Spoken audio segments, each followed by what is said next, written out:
just getting started. A life is a dream or a nightmare scarring. Hand me a drink cause I think I'm going all in. Get me a shrink who can catch me when I'm falling. Cover up my scars, flip the handlebars, crashing in my car, wake up in a bar. I'll be a superstar, just on my avatar. This world is so bizarre, empty out the reservoir.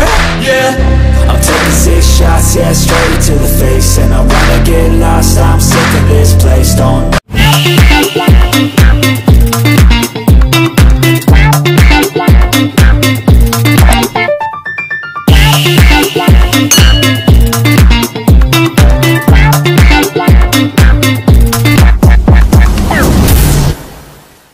Hello guys, good morning. So ipapakita ko sa inyo kung ano yung ginawa ko para makatipid ako sa oras sa pag-iipon ng tubig dito sa aking car wash.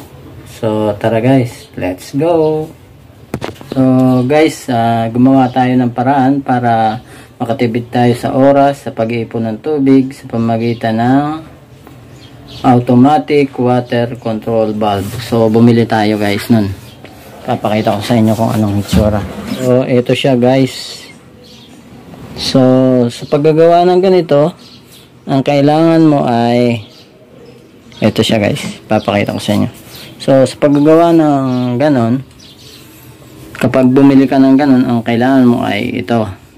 Ito ay simpleng paggagawa ng water control valve galing dito sa main.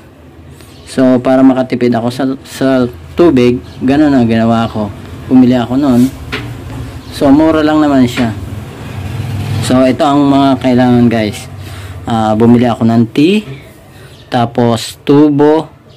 Pero yung ibang mga expenses hindi ko na binili kasi ginawan ko na lang ng paraan, simpleng paraan para makatipid sa mga gamit na kailangan gamitin natin para makagawa ng tubo na diretso doon sa drum. So ito yun guys.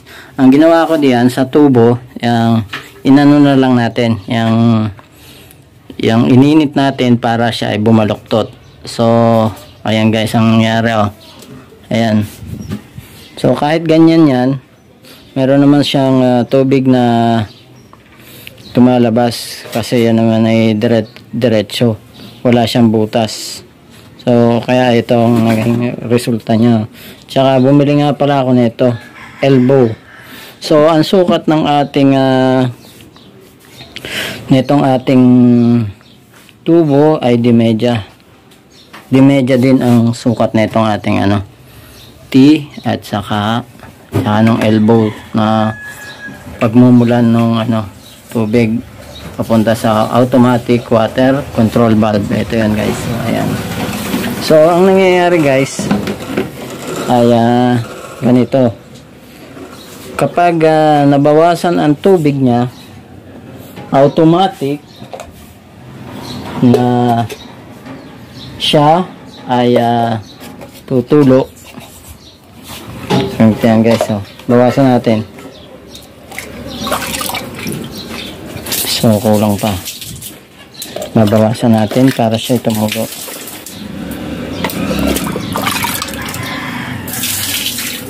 So sa aking obserbasyon guys, maganda naman siya kasi talagang nakakatipid ako sa oras at saka sa pagbubuhos ng tubig dito. Ayan o guys, so kapag wala na siya doon sa level ng kanyang automatic tutulo siya. So isang napakagandang invention ito para makatipid sa tubig, sa waste na tubig.